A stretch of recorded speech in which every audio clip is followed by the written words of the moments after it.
Manuel Tinio y Bundoc was the youngest general of the Philippine Revolutionary Army, and was elected governor of the Province of Nueva Ecija, Republic of the Philippines in 1907. On March 29, 2015, Licab, Nueva Ecija, dedicated the very first monument of General Manuel Bundoc Tinio during its 120th anniversary as a municipality. Antecedents: the Tinio family, whose most illustrious son is Manuel Tinio, is conceivably the most prominent and wealthiest family in the province of Nueva Ecija. 2. The family was the largest landowner in central Luzon, if not the entire Philippines, prior to the declaration of martial law. The Tinios, like the Rizals, are of Chinese descent. An archival document from San Fernando, Pampanga dated 1745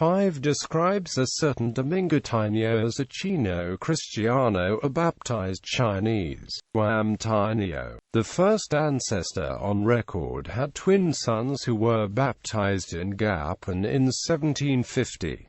In the baptismal record he is described as an Indio natural, a native Filipino. For this it can be deduced that either his grandfather or an earlier ancestor was a pure-blooded Chinese. Juan Tinio's great-grandson, Mariano Tinio Santiago, was the father of Manuel Tinio. Mariano and his siblings, originally named Santiago, changed the family name to Tinio, the mother's family name, in accordance with Gov. Gen. Narciso Claveria's second decree of 1850 requiring all Indios and Chinese mestizos to change the family names if these were saints' names. Although he was a native of San Isidro, Nueva Ecija, Mariano eventually settled in Licab, then a barrio of Aliaga beside Lake Canarum, and carved out rice fields from the heavily forested area. Having served as cabeza de barangay of the place, he came to be known as Cabasang Marianong Pulang Buhok.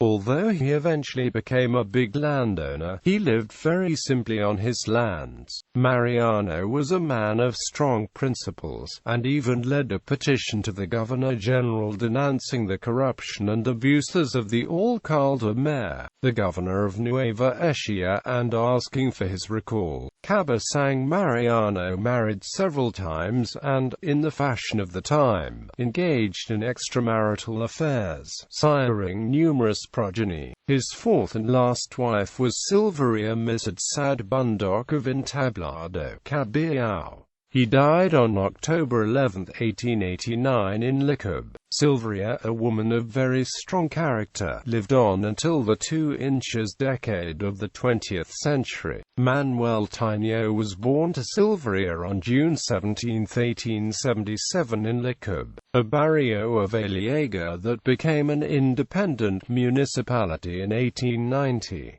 He was the only son and had two sisters. The eldest, Maximiana, married Valentin de Castro of Licab, and Catalina, the youngest, married Clemente Gatchalian Hernandez of Malolos, Bulacan. Manuel was his mother's favorite, his father having died when Manuel was 12. Early years. The young Manuel Tinio learned his Catan, the phonetic ABCs, under an unknown tutor in Licab. Later, he went to the provincial capital where he attended a school in Calabar, San Isidro, headed by Don Rufino Villaros. He continued his studies in Manila in the school run by Don V. Crisologo. In 1893, he entered San Juan de Letran, where he pursued his Segunda-Enseñanza High School studies until 1896. Manuel Tinio was said to have been a mischievous student, but a born leader. As was the custom of the time, the students tended to gravitate into regional groups. Naturally, Manuel became the leader of the Nueva Ecija. He and his friends pulled a prank, which cost him his graduation. The teenaged Manuel Tinio and his barcada had just come from an Anish de Mano match in the Jardin Botanico and were on the way back to Intramuros when they saw a Spaniard bicycling towards them. Dared by his friends, Manuel pushed the cyclist and everyone ran away in glee as soon as the man fell. The furious Spaniard, who turned out to be an officer of the Guardia Civil, recognized Manuel. At night, several civil guards came knocking at the boarding house where Manuel was staying. Tinio and his fellow boarders, wondering at the commotion, peeped through a hole on the floor and saw the soldiers. Realizing that he was going to be arrested, Manuel jumped out of a window for his dear life and fled to Licab, his hometown. This was the first of many such narrow escapes in his remarkable life. 1896 and the Revolution. Manuel Tinio, then 18 years old, joined the Katipunan in April 1896. By August he had organized a company composed of friends, relatives and tenants. Personally leading his group of teenaged guerrillas, he conducted raids and depredations against Spanish detachments and patrols in Nueva Ecija. Occasionally, he joined up with similar forces under other youthful leaders. On September 2, 1896, Manuel Tinio and his men joined the combined forces of Mariano Clanera and Pantaleon Belmont, Capitanes Municipales or mayors of Caballao and Gapan, respectively, in the attack on San Isidro. Of 3,000 who volunteered, 500 determined men were chosen for the attack. Led by a bamboo orchestra, a musicong bumbong of Caballao, the force came in two separate columns from Caballao and Gapan City and converged in Sitio Pulu, 5 kilometers from San Isidro. Despite the fact that they had only 100 rifles, they furiously fought the Spaniards holed up in the Casa Tribunal, the arsenal, other government buildings and in the houses of Spanish residents. Captain Joaquin Macaro, commander of the Guardia Civil, was killed on the first day of battle. According to Julio Tinio, Manuel's cousin and a participant in the battle, Manuel had a conference in the arsenal with Antonio Luna and Eduardo Clanera, the general's son. Immediately after the battle, the Spanish authorities hastily organized a company of 200 civilian Spaniards and mercenaries the following day and attacked the overconfident insurgents, driving the besiegers away from the government center. The next day more Spanish reinforcements arrived from Penaranda, forcing the poorly armed rebels to retreat, leaving behind 60 dead. The Spaniards went in hot pursuit of the insurgents, forcing those from Caballao to flee to Candaba, Pampanga, and those from Gapan to hide in San Miguel de Mayumo in Bulacan. The insurgents from San Isidro fled across the river to hide in AN. The relatives of those who were recognized were driven away from the homes by the colonial authorities. Manuel Tinio and his troops stayed to protect the massive people from Calabar, San Isidro, who were all his kinfolk. Hastening across the river to Nueva Ecija, the Spaniards' relentless pursuit of the rebels forced them to disband and go into hiding until January 1897. Tinio was a special target. At 5 feet 7 inches tall, he literally stood out among the attackers, whose average height was below 5 feet. He fled to Licab. A platoon of cazadores was sent to arrest him, forcing Hilario Tinio Yango, his first cousin and the Capitan Municipal of the town, to lead them to him. Warned of the approaching soldiers, Manuel again escaped and fled on foot back to San Isidro, where, in the barrios of Calabar, Lua and Sto Cristo, he hid with relatives in the various farms beside the Rio Gapan. Fear of arrest compelled him to be forever on the move. He never slept in the same place. Later on, he would attribute his ill health in his middle age to the privations he endured during those months of living exposed to the elements. 1897. The passionate rebels reorganized the forces the moment Spanish pursuit died down. Tinio and his men marched with Gen. Stannered in his sorties against the Spaniards. Stannered eventually made Tinio a captain. The aggressive exploits of the teenager Manuel Tinio reached the ears of General Emilio Aguinaldo, whose forces were being driven out of Cavite and Laguna, Philippines. He evacuated to Mount Puray in Montalban, Rizal, and called for an assembly of patriots in June 1897. In that assembly, Aguinaldo appointed Manuel Natividad, Jr. as commanding general of the Revolutionary Army and Mariano Stannered as vice-commander with the rank of Lt. General. Manuel Tinio was commissioned a colonel and served under Gen. Natividad. The constant pressure from the army of Gov. Gen. Primo de Rivera drove Aguinaldo to central Luzon.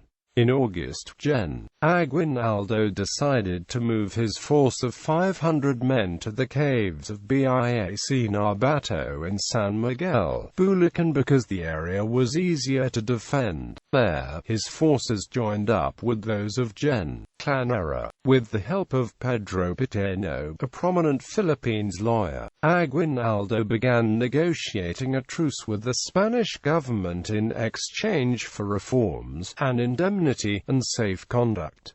On August 27, 1897, Gen. Manuel Natividad and Col. Manuel Tinio conducted raids in Carmen, Zaragoza and Province Nueva Ecija. 3 days later, on the 30th, they stormed and captured Santor with the help of the townspeople. They stayed in the town till September 3. On September 4, with the principal objective of acquiring provisions lacking in Bic Narbato, Gen. Natividad and Col. Manuel Tinio united the forces with those of Col. Casimiro Tinio, Gen. Pio del Pilar, Col. Jose Power and Eduardo Stannered for dawn attack on Aliaga. Thus began the Battle of Aliaga, considered one of the most glorious battles of the rebellion. Rebel forces took the church and convent, the Casa Tribunal and other government buildings. The commander of the Spanish detachment died in the first moments of fighting, while those who survived were locked up in the thick-walled jail. The rebels then proceeded to entrench themselves and fortify several houses. The following day, Sunday the 5th, the church and convent as well as a group of houses were put to the torch due to exigencies of defense. Spanish Governor General Primo de Rivera fielded 8,000 Spanish troops under the commands of Gen. Ricardo Monet and Gen. Núñez in an effort to recapture the town. A column of reinforcements under the latter's command arrived in the afternoon of September 6.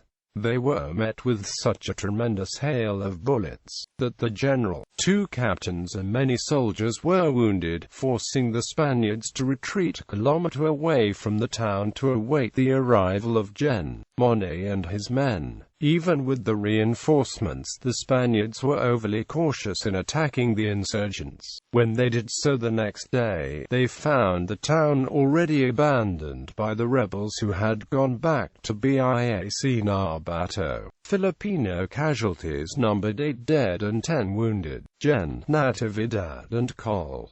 Manuel Tinio shifted to guerrilla warfare. The following October with full force they attacked San Rafael, Bulacan to get much-needed provisions for Bic Narbato. The battle lasted several days and, after getting what they came for, they left a detachment in Bocayingin to hold back the Spanish reinforcements from Balawag, Bulacan. to divert Spanish forces from Nueva Ecija. Natividad and Tinio attacked Talug Pangasinan on October 4, 1897, occupying the church in the heart of the population. Meanwhile, peace negotiations continued, and in October Aguinaldo gathered together his generals to convene a constitutional assembly.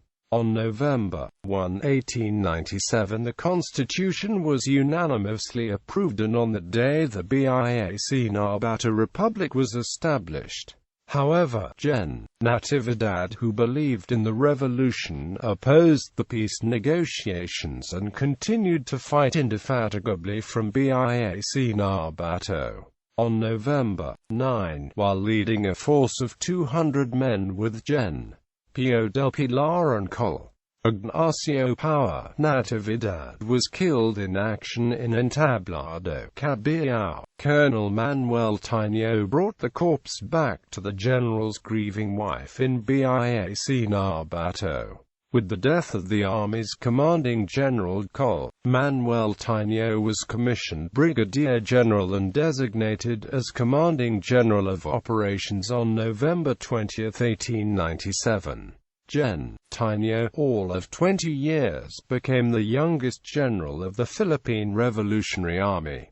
On Dec. 20, 1897, the Pact of the Biak Nabato was ratified by the Assembly of Representatives. In accordance with the terms of the Peace Pact, Aguinaldo went to Sual, Pangasinan, where he and 26 members of the revolutionary government boarded a steamer to go into voluntary exile in Hong Kong. The Nueva Ecija in the group were Manuel Tinio, Mariano and Eduardo Clanera, Benito and Joaquin Natividad, all signatories of the Constitution. In Hong Kong, the exiles agreed among themselves to live as a community and spend only the interest of the initial P400,000 the Spanish government had paid in accordance with the Pact of the Biak Nabato. The principal was to be used for the purchase of arms for the continuation of the revolution at a future time. The Artacho faction, however, wanted to divide the funds of the revolution among themselves. The Nueva Ecija did not vote with the opportunist Artacho faction, and being relatively well off, thanks to a relative who provided them with funds, they got a house where they lived like a republic, as they said. 1898. Would history have been different if the Spanish authorities had not reneged on the terms of the pact and withheld the amount of P900,000 which was supposed to have been divided among non-combatants who had suffered in the fighting, thus short-changed, considering themselves no longer honor-bound to lay down arms? The revolutionists rose again. Once again fighting broke out all over Luzon.